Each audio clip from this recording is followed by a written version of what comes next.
What's up, beautiful people? It's Pretty Girl Love Trap Content, and we are here to discuss Power, OG Power Season 6, Episode 5. Okay, this is Proctor's last episode, you guys. So, if I'm in my feelings, you know why, okay? If you don't know, I have a special place in my heart for Proctor, okay? Before we get into the things, please make sure you like this video. If you like what you see and hear here, please subscribe if you're not a subscriber. Share if you don't mind. And let's have fun in the comments and well in the chat. And if you watch the replay, let's get down in the comments. Okay. I want to know your thoughts. Hey, Stephen Harris, thank you for coming through. How are you doing? Hope all is well, you guys. So I'm not 100%, but I'm like 90% out of my sickness. So if I'm sounding a little raspy, a little T-bozzy, please bear with me, okay? So we're going to get into this episode, y'all. Let's start off with the feds, okay? So we have Blanca, Warner, and Saxe. They up, of course, Eastern District, not doing police work as they normally are not doing, okay? So Warner, he's talking to Saxe, and he was like, so Maria Suarez, yeah, she changed her story. Do you know anything about that? And Proctor is like, not Proctor, sorry, Saxe. He's like, sir, I don't know what you're talking about. So Saxe is playing dumb. But Warner was like, interesting. I have this little file here with all of the overtime hours of the feds that you was over there requesting. So of course, Blanca, she don't know anything about this. She's lost. So she's like, what's going on here? And Warner was like, you didn't know anything about this? She was like, heck no. So Warner was like, yeah, your boy Saxe over here was trying to set a trap for James St. Patrick, thinking he was going to go over there to Maria Suarez's apartment and murk her, but he never showed up. So Saxe was like, he actually did show up. Okay, he just didn't murk her. He just paid her off. So Warner was like, well, how did you know that? And so Warner had to squeeze all this information out of Saxe that he did not want squoze. Okay, so Saxe is like, let's check it. All right, so I flipped Dre, okay? And I don't know how Ghost found out. Well, James found out about Maria Suarez's whereabouts, but yes, he found out he was there. He just didn't murk her. So, Blanca, she's trying to do the math. She's trying to put the two and the two together. So she was like, so you mean to tell me she's changing her story and she's over there and got bribed and didn't tell us about it? So she's screwed as a witness.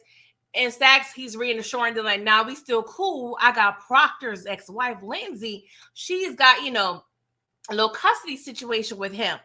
And so Warner was like, my boy, no, that's not correct.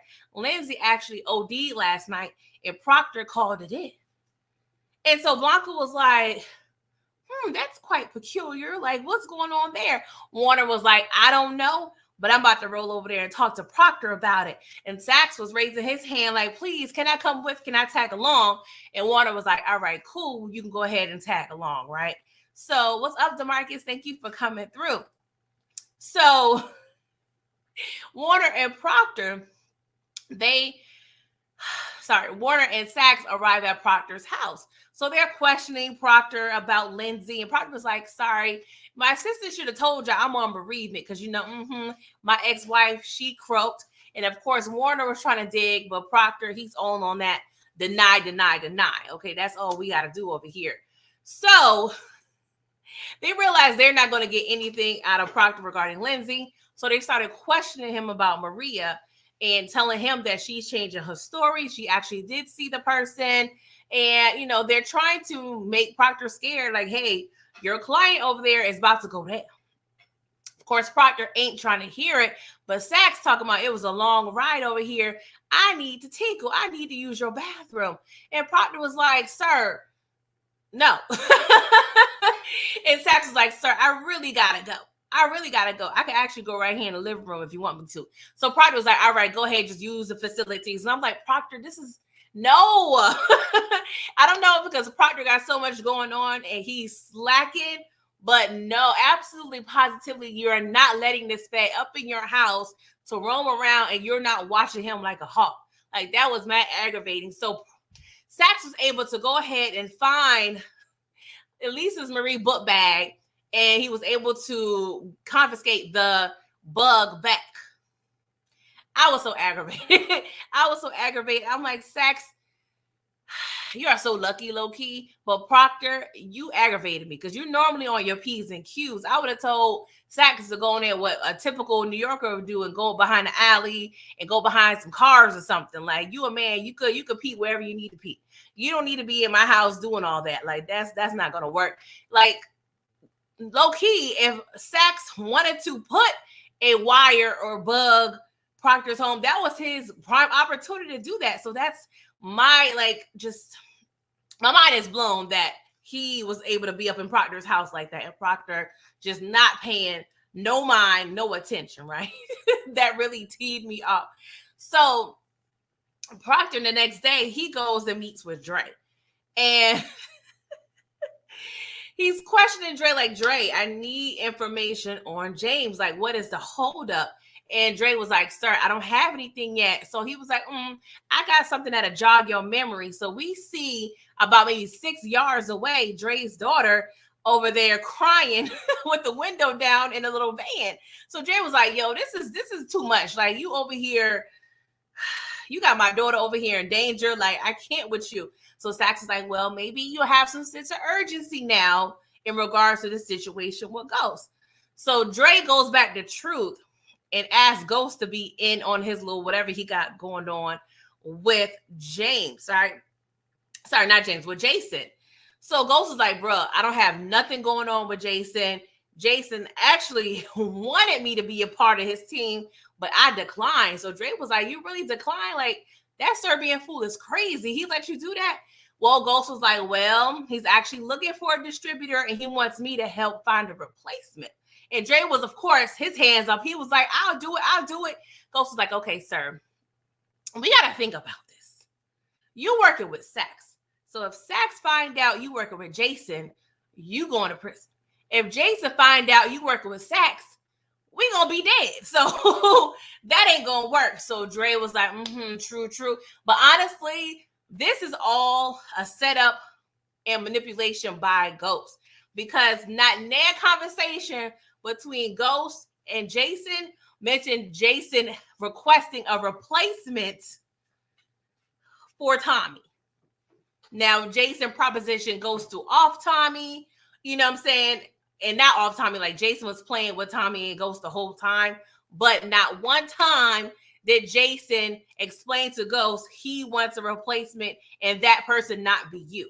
So I think Ghost at this time, he's trying to really reel Dre in because he can't trust Dre. You know what I'm saying? So I think he's also trying to explain and show Dre in not so many words, like, Saxe is not the person you need to be aligned with.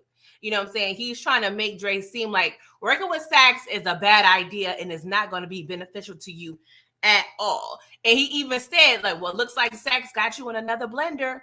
So, of course, we got the wheels turning. So when it comes to Dre and Ghost, they both over there trying to play each other. But as I explained before, I just love how the writers wrote Dre's character and his dialogue, because it shows that duality.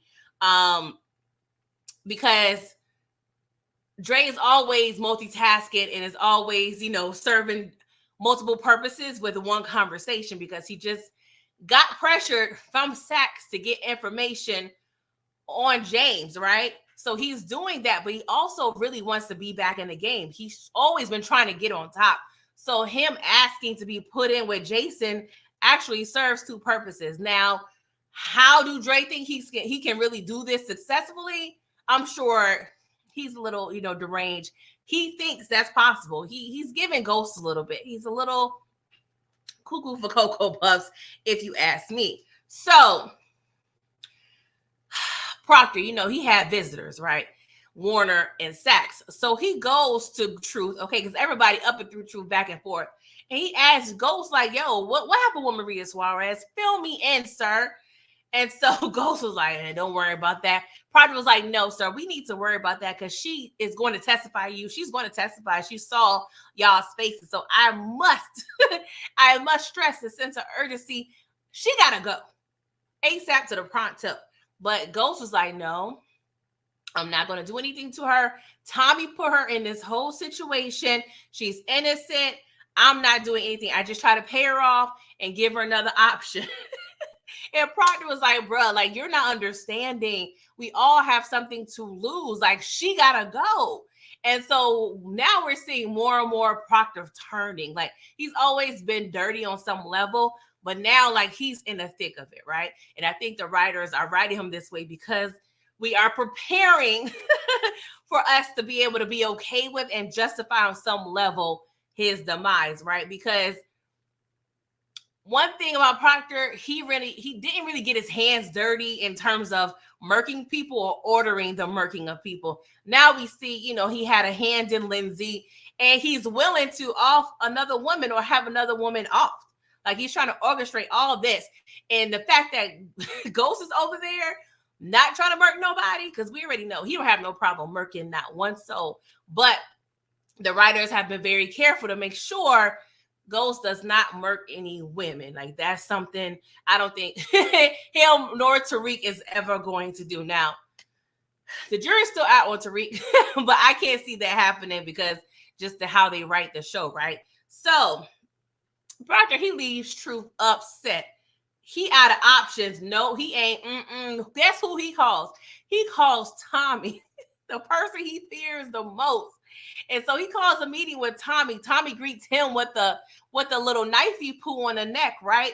And so Tommy was like, "What's up, Proctor? Like, what'd you call me here for?" He was like, "Well, we found out there's a witness that's willing to testify against you and Ghost. I told Ghost to handle it, and Ghost just tried to pay her off." And Tommy was like, "Yeah, that's typical Ghost, not handling nothing." So Tommy was like, "All right, cool. Thank you for this information, but what does this have to do with you?" So Proctor was like, "Well, if you and Ghost go down, I'm number 3, okay, on the prosecution's list, okay? So we all have something to lose regarding this situation." So Tommy was like, "Dang, now you moved over to the dark side, Proctor. Like, when did this happen? Cool. Where can I find her?" I was like, "Proctor, you really moved over to the dark side for real, for real. You working with Tommy to murk people." I never thought I'd see the day, y'all. I never thought I'd see the day. So I'm assuming once he leaves this meeting with Tommy, in the midst of Proctor entering his building, he's surprised by Saxe. And who do we hear on a recording? Proctor. Like, all we hear is, "I'm scared, Joey." And Proctor over there talking to Lindsay, "I'll never let you take my daughter away from me." So of course, Proctor, he hears this. He was like, "Oh, you got an illegal wiretap on me? Is that what we doing? Like, I could actually sue you." Proctor was like, "All right, cool, but Child Protective Services, they gonna go over there and get your daughter, okay? And then your daughter is gonna find out what you did to her mother. So is that really gonna be worth it, sir?" I was like, "Hey, I'm so mad that he was able to really get this on recording." So Saxe is like, "Okay, let's make a deal. Let's play a little game, right? I will destroy all this evidence against you. I just need you to answer one question for me. Who killed Angela?" And of course, the scene cut off like we're in The Young and the Restless, and we have to wait to see what he actually says after that, right? So Joseph, I'm gonna call him Joseph, okay? Sorry, I'm gonna call him Proctor. I can't even call him Joseph. So Proctor goes upstairs and talks to Cousin Benny. So he explains to Uncle, Cousin Benny, like, hey, he breaks down the whole Lindsay situation, and he's like, "I'm on recording. Saxe wants me to snitch." And we already know when it comes to Uncle Benny and the mob, that's something you just don't do. That's a curse word. Snitching, that's not even an option, right? So Uncle Benny was like, "Okay, cool. Didn't you have that little insurance policy, the laptop, you know what I'm saying, the Bailey Markham situation, Homeland Security, did that ring a bell?" Proctor was like, "Yeah, but I actually threw it away because that kind of tied me into everything with Tommy." So Uncle Benny was like, "All right, let me think. How about I just get rid of Ghost and Tommy for you? Bing, bam, boom. Once they gone, they not going to be looking for you no more." Proctor was like, "And have you do life?" Like, "Nah, I'm going to handle it, and I'm going to make sure I'm not going to snitch. I will not snitch." And so Benny decides to give Proctor another insurance policy, okay, in form of a blicky. Okay, it was giving Allstate, it was giving, Geico, it was giving all the things, okay. So now Joey got a blicky, okay. So they have this hug that seems really, really final, y'all. And I'm just like, I'm getting a little stressed out at this point. So Saxe, he's at Proctor's, and he hands them some documents. And there's a little form that says criminal informant. And Proctor was like, sir, I am not signing that. I'm no criminal and I'm no informant. I'm not doing it. That's not what we plan to do, okay? You get an indictment and I'll testify. That's all that's going to be. That's how it works. Proctor was like, all right, cool, whatever. Just answer my question. Who killed Angie? And so Proctor was like, all right, Thomas Patrick Egan. That's who did it. That's who did it. And so Saxe, he was like, oh, yeah. So he conspired with Ghost to do it. Proctor was like, no, you're not listening. Ghost is 100% innocent. He had nothing to do with this. It was Tommy. Tommy acted alone. And Saxe was like, I'm not trying to hear that, bruh. But Proctor was like, I'm not going to perjure myself on the stand by, creating your little narrative. Like, no, that is the truth. Ghost is innocent. Proctor was like, bro, I can't use you. Proctor was like, sir, well, this is our deal, okay? Like, Proctor is so stuck on Ghost, it's not even funny. Sorry, Saxe. So he agreed to Joey's terms, what have you. So Proctor was like, I can kind of jerry rig you in another case to get you and your daughter WITSEC if you want. Proctor was like, nah, bro, with y'all track record, I'm going to be over here and figure it out alone, okay? Because I don't trust y'all. Y'all do not keep people alive, all right, when it comes to the Eastern District. So I'm going to go ahead and figure it out because that's not going to work. So where did Proctor go? Proctor took his behind to James St. Patrick's penthouse. So he tells Ghost with suitcase in hand and Elisa Marie, like, hey, I have an ex-client who's a sex trafficker. I'm gonna need to testify on him, but he knows where I live. So I'm hoping I could chill with you just for a little bit until things die down. And Ghost is like, sir, I'm not running no safe house up here. Like, this is not what we doing. Like, no, I'm not doing that. And of course, Proctor, he knows how to pull those little heartstrings of Ghost. So he was like, hey, Lindsay died last night. I really need to protect my daughter. Please help me protect my daughter. And of course, you say the word daughter, Ghost's going to do anything he can, okay? He's not going to play when it comes to protecting anybody else's daughter low-key because he wasn't there to protect little Raina. R.I.P. R.I.P. little Raina, okay? So once Proctor and Lisa Marie get settled in Raina room in the office, of course, elevator opens again. And Tasha come through. Ghost's like, Tasha, I told you ain't allowed here no more. This man hates Tasha so bad. So he was like, girl, you're not supposed to be on a list. She was like, I know, but your son is. So Tariq comes behind her. And he's like, son, what you doing here? She was like, yeah, your son, he got expelled. And so he like, no, Negro, how'd you get expelled? Like, what you been doing? She was like, selling drugs. So let me rewind a little bit, okay? So let me tell y'all what Tariq been up to in hopefully less than 1 minute. So you recall Vincent asked Tariq to give him double the work. Tariq don't got double the work to give him. So he went to the Wayne Reed, CVS, Walgreens, wherever he could find some little fake pills. So he combined the fake pills and some real pills, right? Now he had a little hiding spot, which was the classroom that he wasn't supposed to be in. But in the midst of him doing all these, interchanging of the pills, somebody was following him. Guess who? Effie. Yes, it was her. So she pretty much told on Tariq and got him kicked out of school, right? So he's expelled. So Ghost is like, bro, like, where did you get drugs from? And she was like, Canaan. And sorry. I swear, between Canaan and Tariq, it's a lot. It's a lot. Let me just move on because that's a whole nother rant I was about to go on, but I don't want to do that, right? So Ghost is really upset because he's telling Tariq, like, bro, Canaan just wanted to manipulate you to make you feel like you was like him. Tariq is like, no, sir, I'm like you. You're my father. I'm like you. I sell drugs. You sell drugs. This is what we do. This is what we do. And so Ghost is like, no, it ruins your life. You can't do this. Tariq is looking around like, this is a nice house. That's a nice outfit, sir. You don't look like your life is ruined. You seem like you're doing pretty fine, your darn self. So you're not showing to me that it's a bad thing to do at all. So I'm like, well, Ghost, you got to figure it out. You got to figure it out. So Tasha, she was like, you know what? Tariq, just go to your room. As soon as Tariq goes to his room, Ghost turns into Tasha. Tasha, this all your fault for conspiring with him to murk Kanan. That's all your fault. He's been turning since then. Tasha was like, no. We made him together. That's our son. And we just got to face the facts. This is who he is.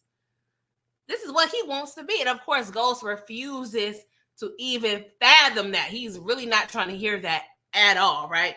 So it's a lot, y'all. It's a lot. So in the midst of Tasha and Ghost arguing, Proctor, he interrupts because he left his suitcase in the living room. So of course, Tasha was like, looking at Proctor, what he doing here? But she doesn't say anything. So she goes to have a smoke session with Tommy. And so they're catching up or what have you. And she was like, you know, giving him an update on Tariq because he was like, how's Tariq doing? She was like, expelled. You know, he was over there selling drugs. And so Tommy was looking kind of crazy, but he didn't lie because she just kept rambling. So she didn't really give Tommy an opportunity to actually say anything because I feel if he would have gave Tasha an inkling or told Tasha that he knew what Tariq was going on, she would have been pissed with him. You can't tell me she wouldn't have been pissed. So, oh Lord, Tasha's over there just in the car. What was me? Like, I miss Raina. I miss my old life. Yada, yada. Every time she goes on that little rant, I just roll my eyes. And I'm like, Tasha, do we got to roll that beautiful bean footage, girl? Because you clearly told your husband you wanted him to be the biggest goddamn drug dealer in New York City. So I just need you to keep that in mind every time you start crying about your old life. Okay, hon? Thank you. So she's upset that she can't even be in the penthouse no more. So she tells Tommy, like, dang, I can't even be in a penthouse anymore. Proctor can stay there, but I can't stay there. So Tommy was like, Proctor's there. So we see the brain cells in Tommy's, brain coagulating. He like, hold up, what's going on here? I'm trying to do the math. It's algebra. I don't know how to do algebra, but I got to figure out how to do algebra because this ain't making sense. Like the math ain't math, man. Because the last time he saw Proctor was giving him an order to murk a witness. So we already know Tommy smart dumb. He is going to low key figure out what he need to figure out to get whatever answers he need, right? So she pretty much, Tasha, she asked Tommy for money because she was like, I need to pay somebody today, okay?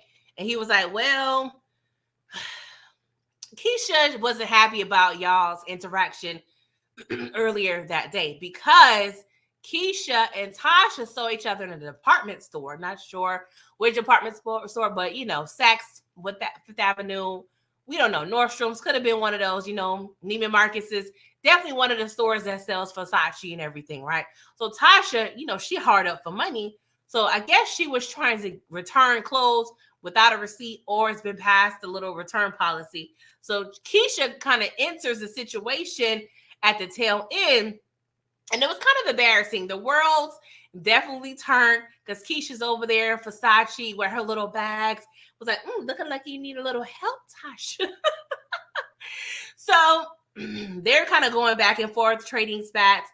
Keisha's asking Tasha what happened to Holly because per her conversation with Kate, something's going on or went on that she is not privy to. And she knows Tasha knows, but Tasha knows she can't tell Keisha what happened to Holly. She knows she can't trust Keisha with that information because we can't scare her off because she could low-key implicate all of them, right? So they pretty much go back and forth. Keisha goes on a very way. I'm not understanding how she was so upset with her interaction with Tasha to be communicating that with Tommy. But, Keisha, she a little cray cake.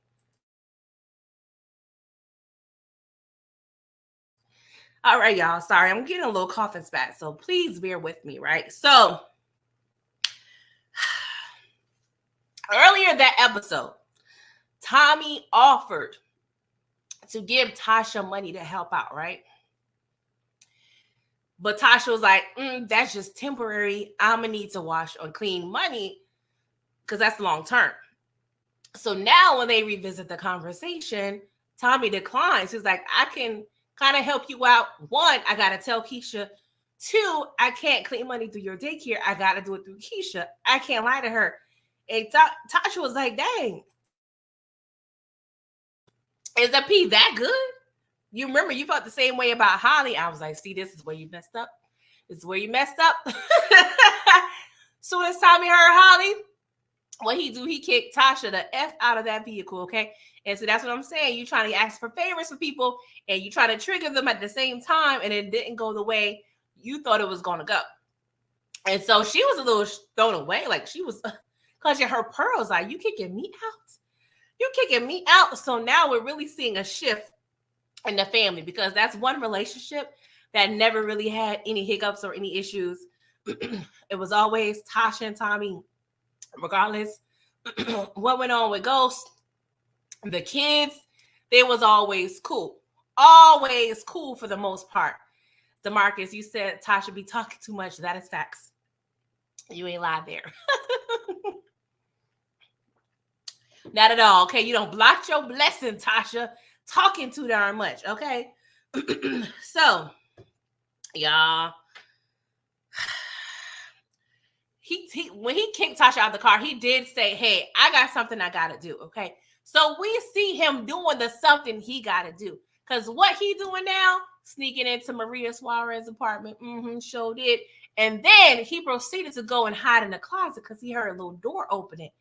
So we see Saxe walking in with Maria, and he's explaining to Maria, about her story changing, what have you. He was like, hey, in the courtroom, people going to be looking at you side eye, knowing that your story's changed. Like, that don't really fare well, ma'am. So we got to make sure we hear, okay? Because if we not, we got another option. Because I got Tommy and Ghost's lawyer, Proctor. Yeah, he's a witness too. And I could have him help. So Tommy hearing this whole thing, like, what's going on? He find out Proctor over there staying with Ghost. Find out Proctor is actually now a witness. And then Proctor was over here trying to get him to murk the woman that he's about to murk. Now, it's a lot.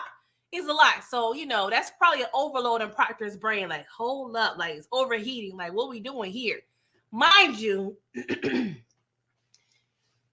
I understand Proctor and his declining of WITSEC because the Eastern District is so trash. One, Maria Suarez is a witness or a possible witness in a RICO investigation.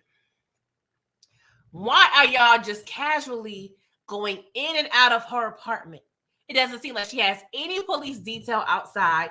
She's not at WITSEC where she should be. Y'all just knew that James St. Patrick was in her apartment offering money. And yet, y'all still find it to be okay for her to be going back and forth in and out of her apartment without any security? Y'all, this makes absolutely, positively no sense at all. Like, y'all was over here slacking. And Warner, I got to give you accountability too, because now you are privy to this information and you over here allowing Maria to be in her apartment alone, no security detail, somebody at least outside, bruh.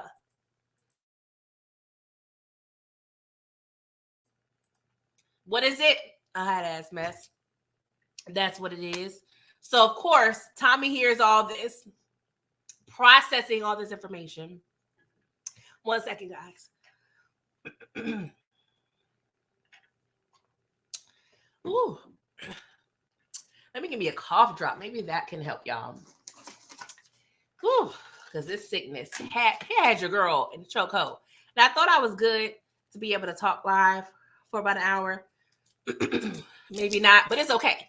Because I'm going to live again at 10 to do a little recap on Bel Air. Okay, so please come through if y'all watch Bel Air, right? So, as soon as Saxe leaves, who comes out? Who comes out the closet? Tommy, he was like, "Oh, you now saw? You now who saw you saw people's faces? You saw people's faces now, Maria? Okay, pal. She on the ground laid the F out in the midst of grabbing the money that Ghost gave her.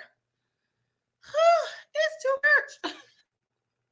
It's too much. Okay, DeMarcus, you said at least Tasha had protection, which that is facts. Even though Tommy was able to murk a couple people, we can't forget those details. But at least she had protection.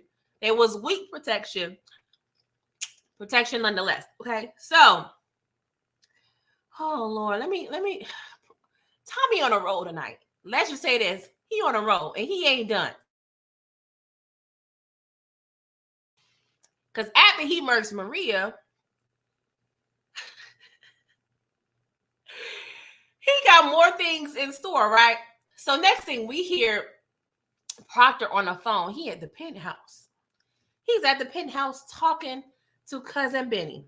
Actually, he's talking to Charlie, his little insider bailiff guy in the courthouse. Charlie's on the phone with Proctor. It was like, Proctor, people asking me about Maria Suarez. I don't know what to say. I don't know what to do. I need to talk to you, bro. Really, real bad, right? Proctor was like, well, I'm not home right now. I'm at my friend's house in Tribeca. So he get off the phone, right? So we see Charlie was actually in somebody's trunk tied up. And so he tells said person, hey, all I know, he's at his friend's house, Tribeca. Next thing we know, 2-Bit is outside the trunk with a blicky. Was like, all right, cool. Sorry, you can't go right now, sir. You're loose, and pow to the pow. 2-Bit calls Tommy. Tommy, yeah. Proctor ain't home, but he said he was at his friend's house in Tribeca. I don't have an address. Tommy was like, I don't need no address because I know where that fool at. But I'm like, okay, let's just play if it ain't this easy. If let's just say he wasn't at Ghost's house, right? How does plan work without an address? I'm not trying to be too petty. It's just a thought that came in my mind, but that's fine. He already know. So, child. Sorry, y'all. Give me 1 second.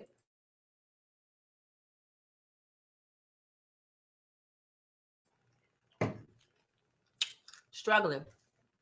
But we almost done. So, DeMarcus, you said it's ironic that 2-Bit smoked Charlie, but Dre did Brock. Yeah, that's true too. But 2-Bit didn't really have like a affiliation with Charlie like that. So, but I get the similarities. So next thing we hear a ring-a-ding-ding on Tariq's phone. He sees his uncle Tommy. He was like, Uncle Tommy, I'm sorry, blah, blah, blah, blah. So he thinks Tommy is screaming on him about some drugs. Tommy was like, we gonna talk, but not about that. I need you to do me a favor. You home, Tariq? Tariq was like, He was like, okay, I need you to do me a favor. Turn that alarm off in the back door.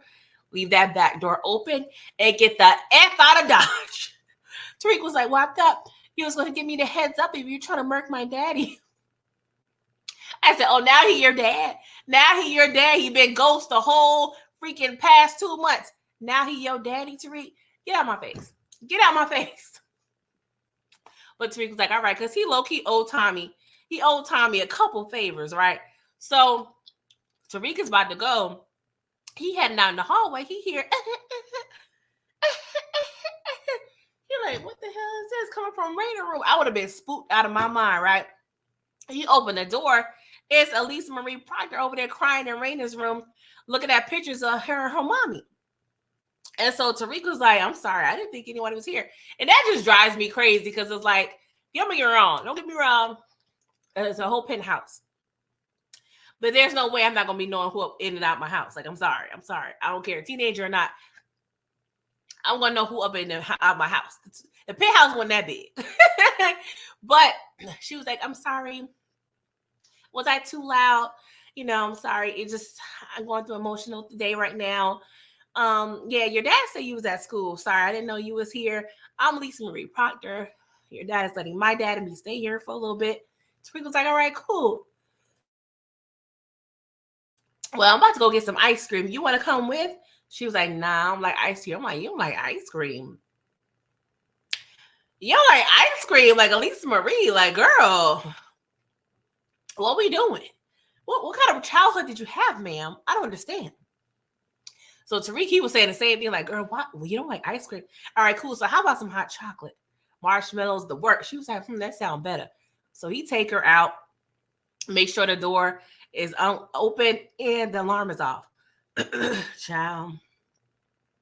Next thing we see, Proctor in the living room talking to cousin Benny, telling him, yo, Charlie called. He sound a little spooked.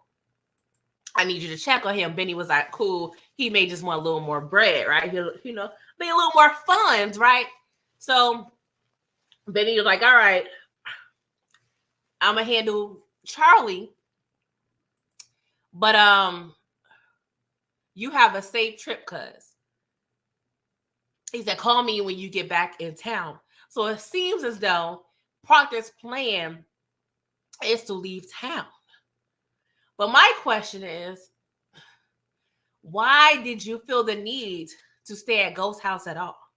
Like, if your plan is to actually go out of town, why ain't you halfway to Virginia by now?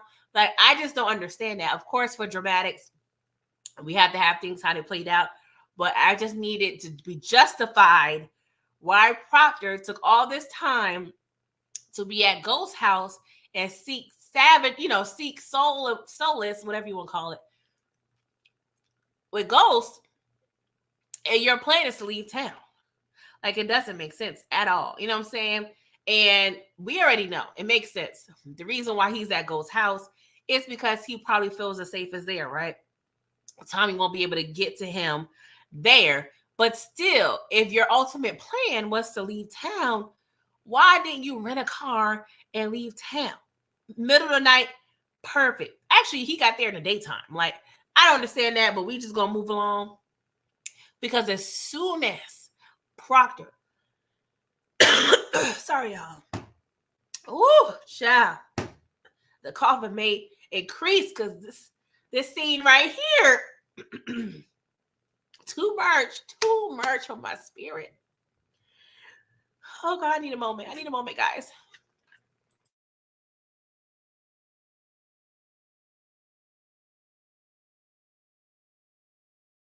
Y'all, I need a moment for real, like, because as soon as Proctor got off the phone with cousin Benny, he saw a little shadow in the beautiful windows of those penthouses. And he turned around and he said, Tommy, what are you doing here? Tommy, with machine gun in hand, said, you rat piece of shh. I mean, Tommy proceeded to tear that MF penthouse up. He had no regard for the beautiful carpentry and decor in that penthouse. He didn't give a good goddamn that this is the house of his godson. He didn't give a good goddamn about nothing. Cabinets, walls, couch, holes everywhere. Proctor is trying to pretty much just run for his life, okay? And don't be wrong, Proctor, he used a little blicky a couple times. It surprised Tommy. He was like, oh, you strapped? Strapped? So Proctor was able to get away and run to Raina's room to find Elisa Marie. He trying to find her, like he's stressed out, trying to find her. Can't find her. He calls her. He was like, Elisa Marie, where are you? She was like, oh, I'm sorry. I know we weren't supposed to leave, but I went to get hot chocolate with Tariq. We're on our way back now. He was like, do not come back. Go straight to your Uncle Benny's house.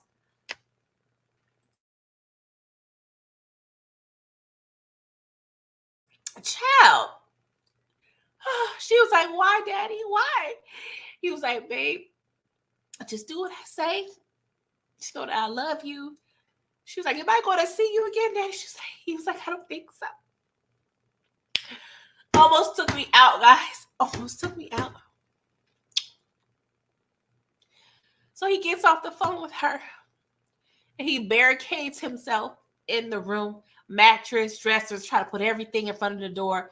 Tommy's still looking for him. He outside trying to look for him. Do all the things.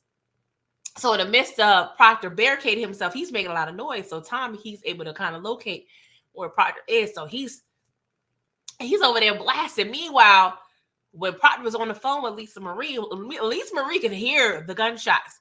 She can hear Tommy's voice, right? It's too much, guys. It's too much. Proctor, he made his way. Tommy made his way in Raina's room. Proctor, he got up like a man. He got up like a man. He was like, you know what? I'm out of bullets. Let me just go ahead and face my little destiny. Tommy, he tells Proctor, it was a good run and it's over for you.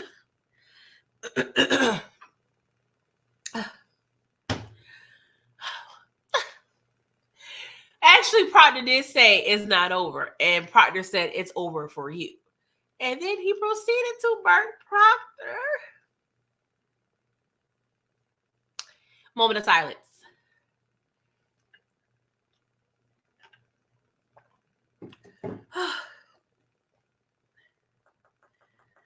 Oh my God. Y'all. I'm not even gonna hold y'all. I don't even know what death affects me more. Ghost or Proctor? I'm really, really thinking to myself, like, I mean, don't get me wrong. It's probably Ghost. But Proctor is a smooth, close second. Oh my God. DeMarcus, you said it's crazy that Proctor had more bodies than Benny. Child, we're gonna get to cousin Benny in future episodes, but Proctor. Round of applause. Standing ovation. Okay. So that's that with Proctor for now. So all this going on in the penthouse. Where Ghost at? He had dinner with Ramona. Because all episode he been trying to back away from Tate and the whole campaign. Because his little conversation with Ghost Angie pretty got him a little in his feelings or what have you, right? So we already know Ramona is feeling Ghost. Okay. Well, she's feeling James. Okay. She's doing the best she can to keep him on board, because if he stay on board, they stay in close proximity. Okay. Then she probably get a little, a little chance or something. But I'm like, girl, you just came off a whole scandal with a cheating ass man, but you're trying to find yourself in the bed with another cheating ass man. It's gonna be thirsty, girl. Sorry, it's getting very much thirsty at thirst bucket. But if you like it, I love it. If you like it, I love it, honey. So she's trying to advise him of, second chances and stressing how second chances are so important, because he claims to her the reason why he's backing away is because it seems as though however hard he tries to shake his past, it don't work. It always creeps back, But she is stressing to him like, hey, your past can actually be your strength, but you can show the people that you're more than your past. And so he takes what he was like, you know what? You're right. I actually got to go and do something I should have been done before. I was like, oh, Lord, what you about to do, Ghost? What he do? Sneak into Maria Suarez. Oh, he probably was like, you know what? Yeah, I need a second chance, therefore, I can't give Maria no second chance.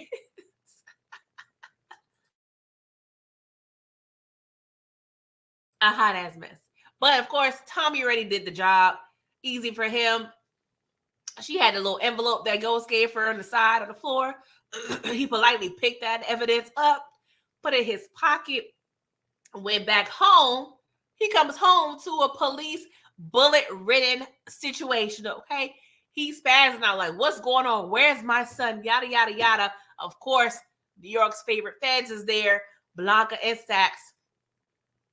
And so he's over there screaming for his son because he was like, where is my son? So Saxe tell Ghost like, it was Proctor. He was here alone. He's dead. And so Blanca was like, oh, this is the second person in proximity to you, sir, that has died. Like, who is trying to murk you? So Ghost, he is like genuinely looking confused. Like, he looking at his house. He trying to figure out the situation. He get a little call. He realizes Tariq. So he's talking to Tariq. He was like, Tariq, you okay, son? What's going on? We didn't really get to hear that conversation. But next, we see Tommy. He over there on the street somewhere in the cut. He get a text from Tariq, 911, up, can you come see me?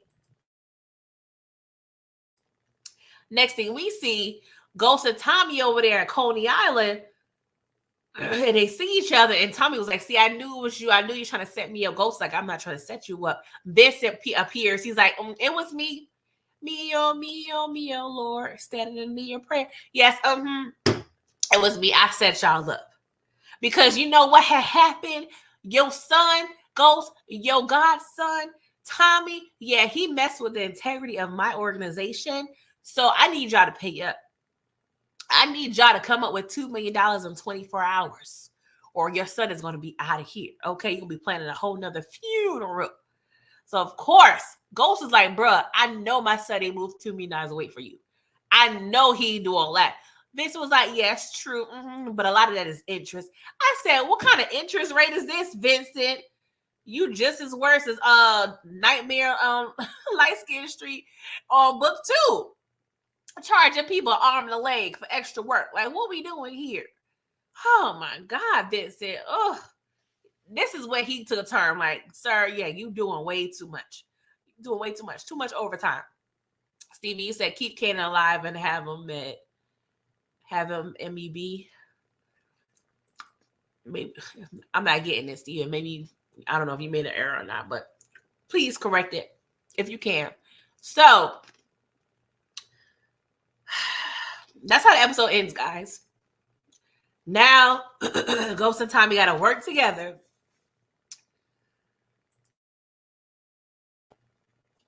to save Tariq. And that is going to be Gerfluckle, okay? Because Tariq is low-key being a mastermind at this point. He can't be trusted at all, okay?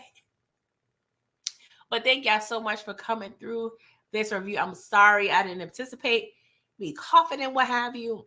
Like I said, not 100%, but maybe because I'm talking too much at one time. Because I ain't never had this much coughing going on this week. So I'm about to take some more of this Ricola and some hot tea so I could be on y'all's screen again at 10 o'clock to do a mid-season review of Bel-Air. We're going to be discussing episodes 1 through 6. So I'm excited to talk about that because I haven't been able to talk about Bel-Air due to being on vacation and sick and all the things, okay? So the devil is a lie, okay? See y'all in an hour. Thank you so much, DeMarcus. Please like the video, subscribe, do all the things for your girl. Thank you so much for the super sticker, DeMarcus. I appreciate you so much for the blessing, okay? Because it's hard out here for a pimp, okay? Stevie, you said keep Kanan alive and have him mentor Tariq. I'd have Ghost die trying to save Tommy instead of Tariq kill him. Tasha turned into drug dealer to deal with all the loss. That's not a bad idea. Thank you so much, Steven. Thank y'all so much. I really appreciate it. So I'm going to go ahead and just rest my vocal cords. And I will hopefully see y'all in an hour. I think both of y'all watch Bel Air. So I hope to see y'all at 10 o'clock if nobody else is going live. I'm not sure. I haven't been watching no Bel Air content. Nothing, y'all. So, but y'all know I already got to give my 2 cents. I got to give y'all my 2 cents on this show because it's really good. I'm really enjoying this season. So I will talk to y'all shortly, okay? Like the video, subscribe to all the things.